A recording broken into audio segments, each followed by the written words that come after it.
नमस्कार, जय हिंद। हमारे चैनल SPKC AIO में आपका पुनः स्वागत है। इस वीडियो में हम class 9th NCERT chapter 1 number system की फर्स्ट पॉइंट 2 एक्सरसाइज को हल करेंगे। तो जिसमें हमें ये प्रश्न दिए हुए हैं। क्वेश्चन फर्स्ट में 3 सब क्वेश्चन दिए हुए हैं, जिसमें हमें सत्य और असत्य बताना है और साथ ही हमें उसका रीजन यानी कि कारण भी देना है। तो पहला इसमें प्रश्न है जिसमें पूछा गया है कि प्रत्येक अपरिमेय संख्या वास्तविक संख्या होती है। तो इससे सत्य और असत्य हमें बताना है।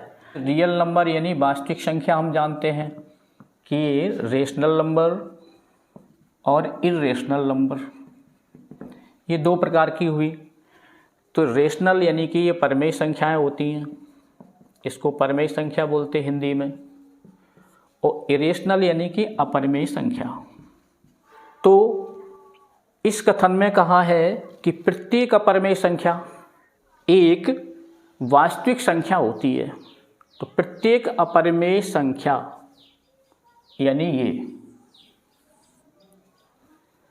वास्तविक होती है, यानी कि रियल होती है। तो ये कथन सत्य, इसमें हमें इससे कोई तात्पर्य नहीं है, क्योंकि जो भी अपरिमेय संख्याएं हैं वो सभी रियल नंबर के अंतर्गत होती हैं। तो जितनी भी अपरिमेय संख्याएं हैं वो सभी रियल नंबर के संग्रह में शामिल है, और उसमें रेशनल नंबर भी रियल नंबर के अंतर्गत आएंगी। तो जितनी भी अपरिमेय संख्याएं होंगी वो सभी रियल नंबर भी होंगी। तो एक में जो पहला है तो इसमें लिखेंगे सत्य है। कारण देंगे क्योंकि प्रत्येक अपरिमेय संख्या वास्तविक संख्या के अंतर्गत आती है।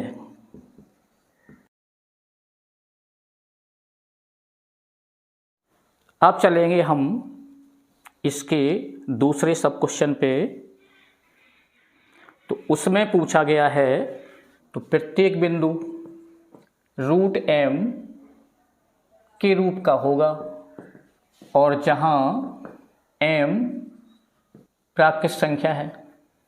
तो अब यहां देखेंगे हम, ये संख्या रेखा है, तो इसमें प्राकृत संख्याएं, इनको हम बोलते प्राकृत संख्या। प्राकृत संख्या यानी नेचुरल नंबर।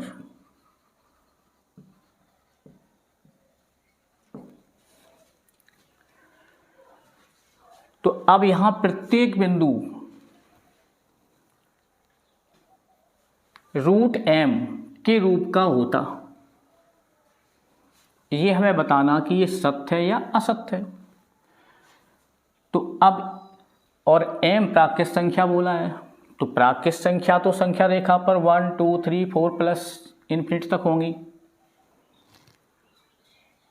और 0 -1 -2 इस तरह से जो भी संख्याएं माइनस इन्फिनिटी तक होंगी तो वो सभी प्राकृत संख्याएं नहीं होंगी। तो इसका मतलब ये कथन असत्य होगा, क्योंकि प्रत्येक बिंदु रूट m प्रकार का नहीं हो रहा। अब यदि हम इन संख्याओं को भी लेके चलें तो इनमें भी अंडर रूट यदि लगाएं, तो जैसे 1 रूट करें, 2 पर रूट कर दें, 3 पर रूट कर दें, 4 पर रूट कर दें, 5 पर रूट कर दें, तो नंबर तो 1 तो यहाँ परफेक्ट स्क्वायर के रूप में मिलेगा, 1 हो जाएगा इसका रूट हटके, और 2 हमें रूट में ही मिलेंगे, और 3 भी हमें रूट में ही मिलेंगे, 4 यहाँ 2 बन जाएंगे, और 5 यहाँ रूट में ही होंगे। तो यहाँ भी प्रत्येक बिंदु को हम रूट के रूप में इनको लिख सकते हैं, लेकिन -1 को हम रूट के रूप में नहीं लिख सकते, क्योंकि ये इमेजिनरी नंबर होगा। इसी प्रकार -2 को भी हम रूट के रूप में संख्या रेखा पर नहीं लिख सकते। इन सभी को हम संख्या रेखा पर लिख सकते हैं। 1 को भी लिख सकते हैं, अंडर रूट 2 को भी लिख सकते हैं, अंडर रूट 3 को भी लिख सकते हैं, और 2 को भी लिख सकते हैं, अंडर रूट 5 को भी लिख सकते हैं, क्योंकि ये परमेय हो गई और अपरमेय हो गई इस समय।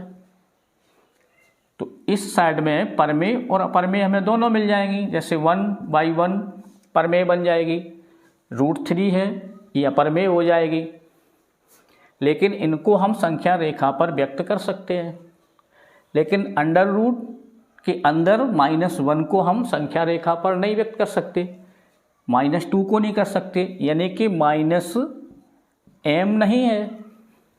ये कोई भी संख्या को हम अंडर रूट के अंदर कोई भी ऋणात्मक संख्या को हम संख्या रेखा पर व्यक्त नहीं कर सकते, इसीलिए यह कथन असत्य है। और इसका कारण लिखेंगे, क्योंकि √-3, -2, -1 ये अवास्तविक संख्याएं हैं, जिन्हें हम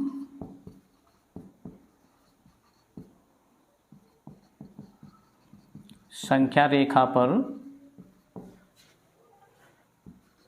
नहीं लिख सकते। और चूंकि ये प्राकृत संख्याएं भी नहीं हैं। अब ये प्रश्न 1 का तीसरा कथन है। तो इसमें कहा गया है कि प्रत्येक वास्तविक संख्या एक अपरमेय संख्या होती है। वास्तविक संख्या यानी कि रियल नंबर। तो रियल नंबर में आएंगे हमारे परमेय और अपरमेय। परमेय संख्या और अपरमेय संख्या, तो यानी कि रेशनल और इरेशनल। तो प्रत्येक वास्तविक संख्या अपरमेय संख्या होती है, ये इसमें कहा है। तो प्रत्येक वास्तविक संख्या, तो वास्तविक संख्या के अंतर्गत हमें परमेय संख्या और अपरमेय संख्या यानी कि दोनों संख्याएं आती हैं। लेकिन यहाँ जो पूछा है कि वास्तविक संख्या, प्रत्येक वास्तविक संख्या अपरमेय संख्या होती है, तो प्रत्येक वास्तविक संख्या अपरमेय संख्या होती है, तो ये कथन असत्य होगा, क्योंकि इधर परमेय संख्याएं भी हैं। वास्तविक संख्या के अंतर्गत परमेय संख्याएं भी आती हैं। तो प्रत्येक वास्तविक संख्या अपरमेय नहीं होगी, यानी कुछ संख्याएं जो होंगी जो अपरमेय के अलावा होंगी वो परमेय संख्याएं होंगी। तो इस कथन को भी हम लिखेंगे असत्य। तो लिखेंगे इसका कारण, क्योंकि परमेय संख्याएं भी वास्तविक संख्याएं होती हैं जो कि अपरमेय संख्या नहीं होती, क्योंकि वास्तविक संख्या के अंतर्गत या वास्तविक संख्या के संग्रह में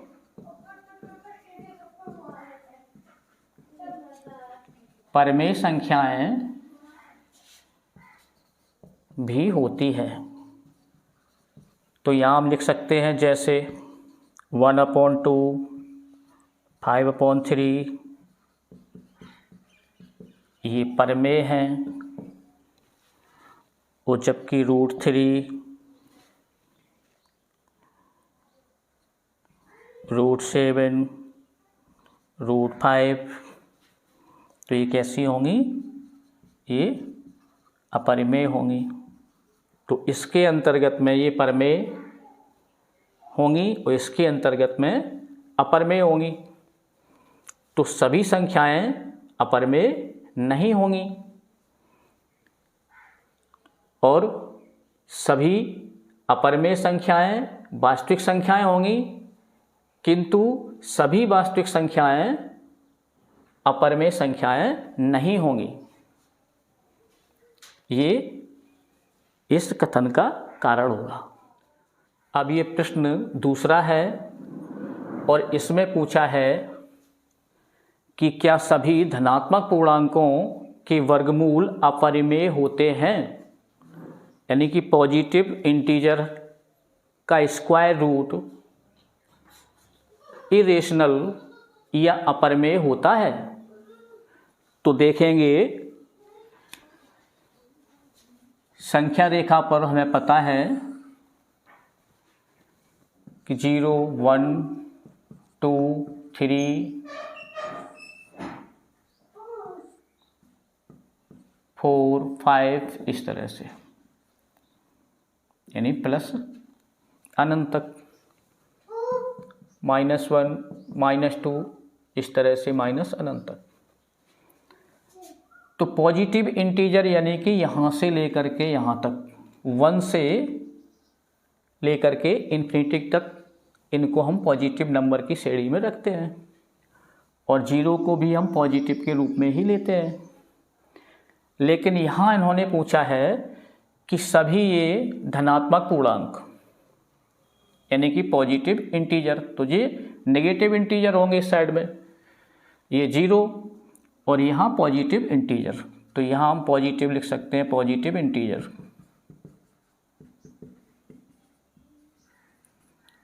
यानी कि धनात्मक पूर्णांक। और यहाँ से ये यहाँ तक ये हमारी प्राकृत संख्याएं भी हैं, ये भी हमें पता है। तो इनका स्क्वायर रूट की अपरिमेय होता है या नहीं, यदि नहीं तो हमें उदाहरण दीजिए। तो अब यहाँ देखिए कि रूट यदि हम 1 लिखते हैं यहाँ पे, तो यहाँ क्या मिलेगा हमें 1, यानी ये पूर्ण हो जाएगा। तो 1 को हम स्क्वायर रूट में लिखेंगे तो ये परमेय के रूप में भी हो जाएगा, इससे 1/1, तो ये परमेय हो जाएगा।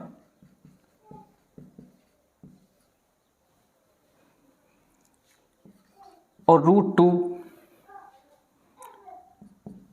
तो इसे तो हम लिख सकते हैं, यानी √2 को हम √2 ही कहेंगे, तो ये अपरिमेय होगा। √3 यानी ये भी अपरिमेय होगा।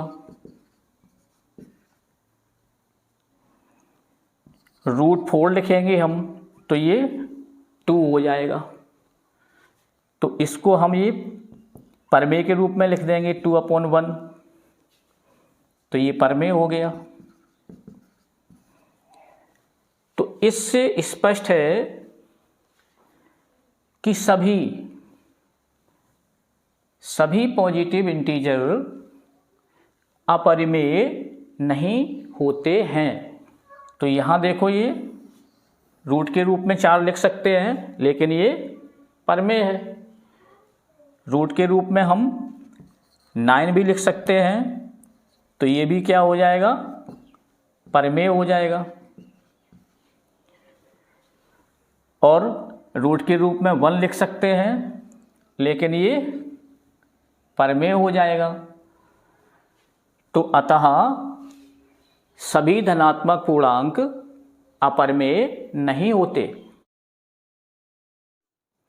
अब ये क्वेश्चन 3 है, तो इसमें हमें ये दिखाना है कि संख्या रेखा पर हम √5 को कैसे प्रदर्शित करते हैं। तो हम संख्या रेखा पहले लेते हैं, तो एक हम लाइन लेंगे,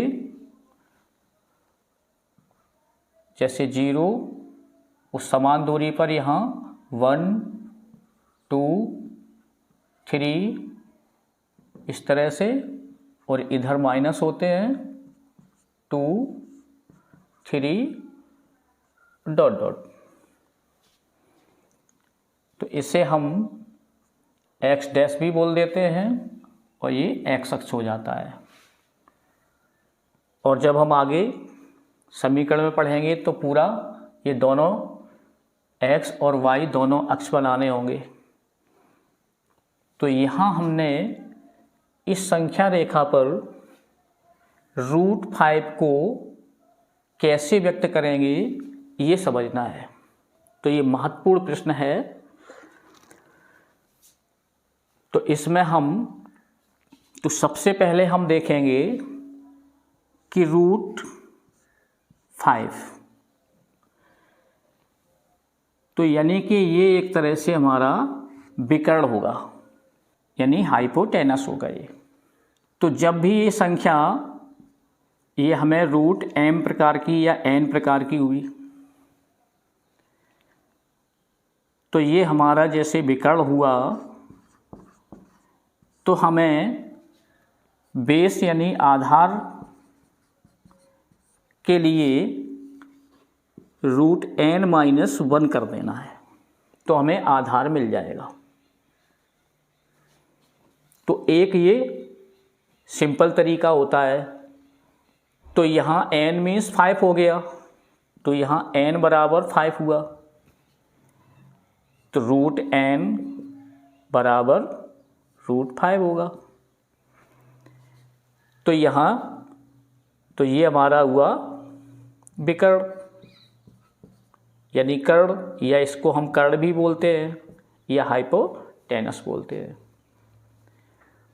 और बेस, अब बेस के लिए √n-1, तो n यानी कि 5 - 1 यानी √4 बराबर 2, तो ये हमें बेस मिल जाएगा।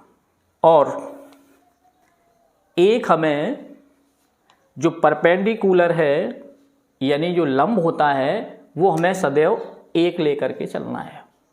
तो लंब कितना होगा यहाँ 1। अब इसमें यदि हम पाइथागोरस प्रमेय का उपयोग करें तो पाइथागोरस प्रमेय से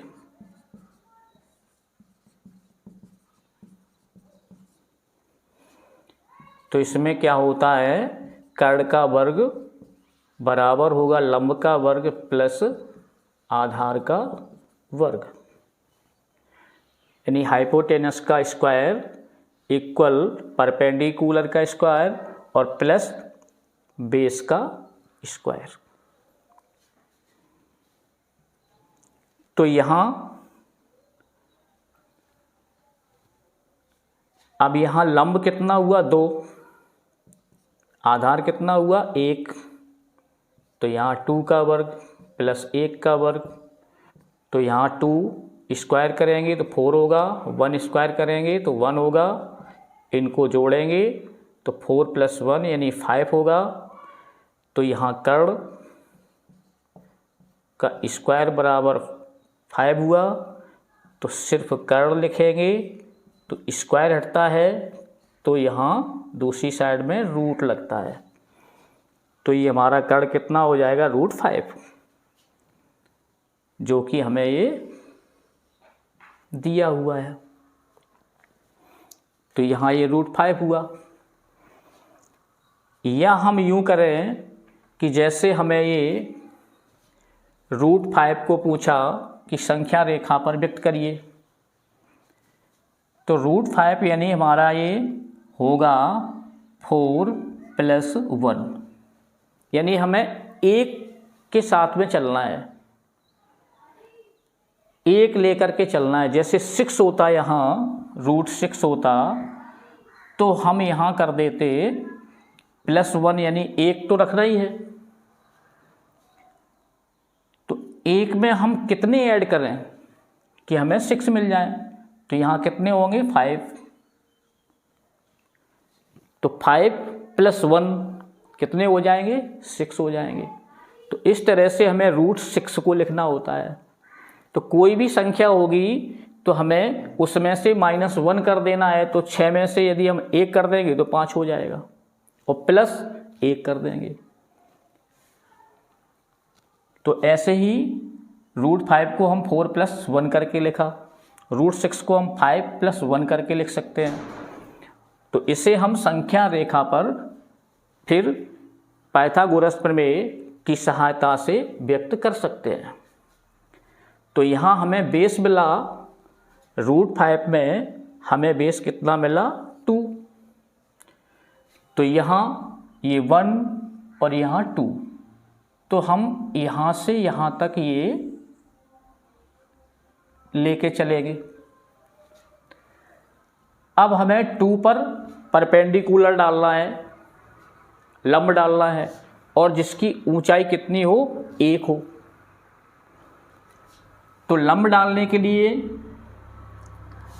एक चाप लगाएंगे हम 2 पर, यानी बिंदु 2 पर हम लंब डालेंगे। तो यह तो हम चांदा यहाँ रख देंगे और 90 अंश पर सीधे लंब, यानी कि 90 अंश का कोण। तो 90 अंश चांदा को रख करके 90 अंश का यहाँ कोण खींच देंगे। या हम चाप की सहायता से यहाँ 2 पर हम नोक रख करके यहाँ इस तरह से बनाएंगे, चाप लगाएंगे यहाँ। तो ये हम आर्क यहाँ पे लगा देंगे और इस रेखा को जहाँ ये आर्क काटेगा तो वहाँ फिर हम इस नोक को यहाँ से, इस नोक को यहाँ रखेंगे थोड़ा फैला करके, और हम इधर कट लगाएंगे इस तरह से, और फिर उसी नोक को यहाँ रख के हम यहाँ कट लगाएंगे। तो चाप की सहायता से हम ये परपेंडिकुलर खींच सकते हैं यहाँ। तो इस तरह से परपेंडिकुलर खींचेगा।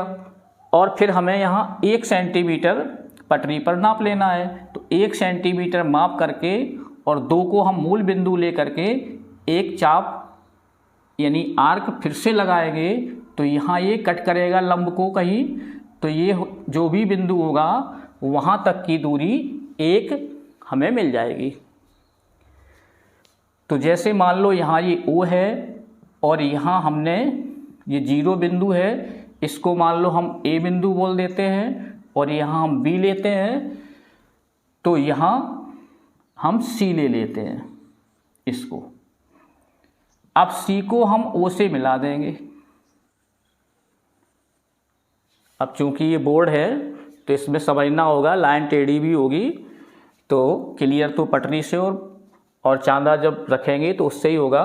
तो यहाँ अपनी अपनी कॉपी पे छात्र अपने साफ स्वच्छ बना सकते हैं, यहाँ समझना है आपको। तो यहाँ A से हम C को मिला देंगे तो हमें एक ये त्रिभुज मिलेगा। तो ये कौन सा त्रिभुज मिलेगा, इसको क्या बोलेंगे, राइट एंगल ट्रायंगल, यानी कि समकोण त्रिभुज।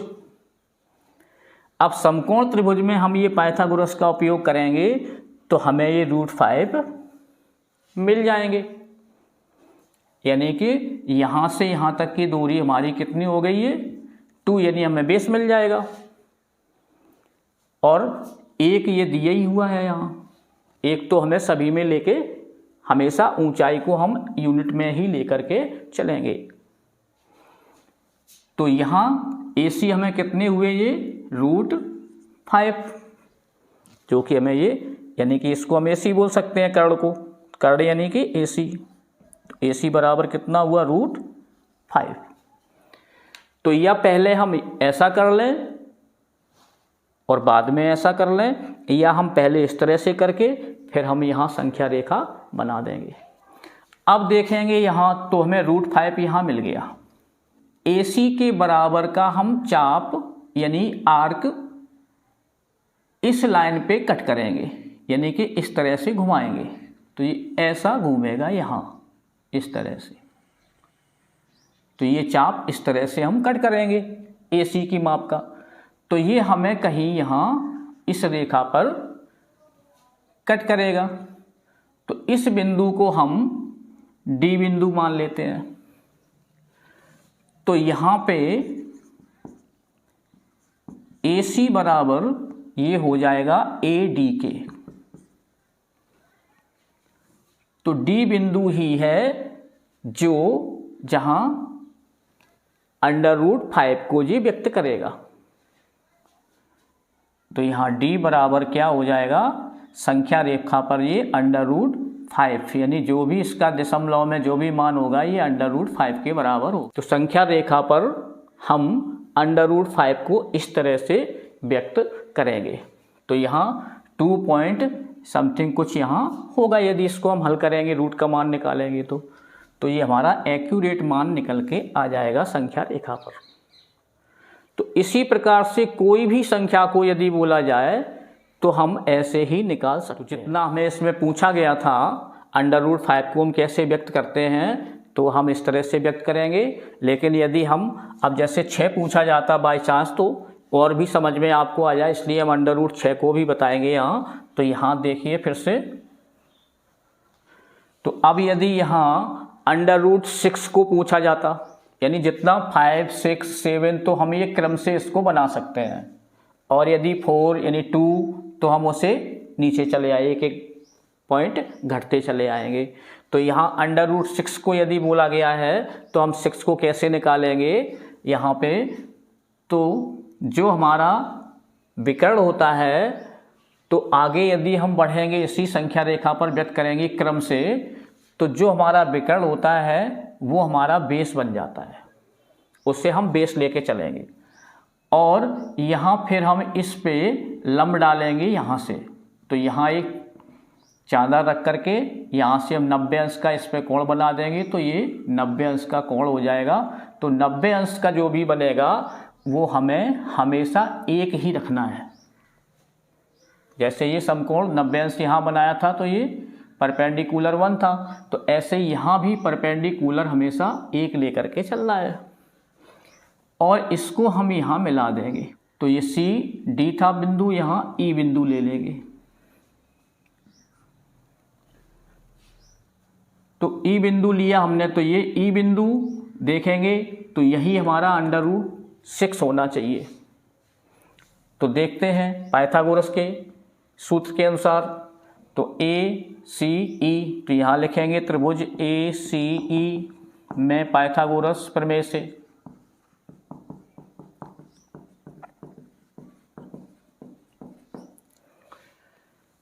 तो कर्ण का वर्ग, यानी इसमें कर्ण क्या हो गया AE का स्क्वायर बराबर क्या हो जाएगा, यानी आधार लंब का वर्ग प्लस आधार का वर्ग, C का वर्ग और प्लस CE का वर्ग। तो AE का स्क्वायर √5, इनका स्क्वायर ये ध्यान रखना है, प्लस C कितने हुए यहाँ 1, यानी 1 का स्क्वायर।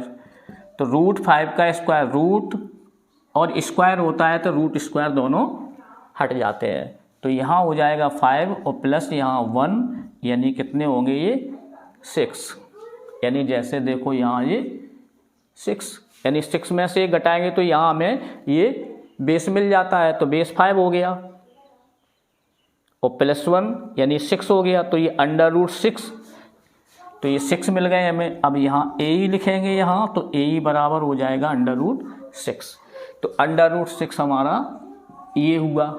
अब इससे हमें संख्या रेखा पर व्यक्त करना है, तो संख्या रेखा पर जब हम व्यक्त करेंगे तो A को हम AE यानी कि √6 के बराबर क्या है AE, तो AE बराबर √6 के है, तो A को हम केंद्र मान करके AE का हम एक चाप यानी आर्क लेंगे और उसे हम E से होते हुए इधर कट करेंगे इस लाइन पर, तो यहाँ से हम घुमाएंगे इसे, तो ये हमारा इस तरह से कहीं कटेगा, इस तरह से। तो जहाँ ये बिंदु होगा, मान लो यह T बिंदु पर कटता है, तो ये AE बराबर AT बन जाएगा, AT ये बराबर √6 के होगा। तो ये इस तरह से तो संख्या रेखा ऊपर तो बन नहीं रही, कहाँ बनेगी ये लाइन पे ही, संख्या रेखा तो इधर है, तो √6 इनको यहाँ से हम इनके बराबर, ये हमें लाइन पे ये बिंदु मिल गया, तो जो AE के बराबर यहाँ तक दूरी होगी इसकी, तो ये बिंदु होगा √6, यानी कि T बिंदु बराबर ये √6 का यहाँ हमें मान मिल जाएगा। तो ये संख्या रेखा पर हम इस तरह से अपरिमेय संख्या को हम व्यक्त कर सकते हैं। तो इसी तरह से जो भी संख्याएं आएंगी उन्हें हम व्यक्त संख्या रेखा पर कर सकते हैं। तो इस तरह से ये एक्सरसाइज 1.2 समाप्त होती है, और इसमें जो चौथा प्रश्न दिया है वो बच्चों के लिए दिया है। इसी को हम आगे बढ़ाएंगे, कैसे खींचेंगे, तो हमने 2 ये आपको समझा दिए हैं, आगे बच्चे स्वयं कर सकते हैं।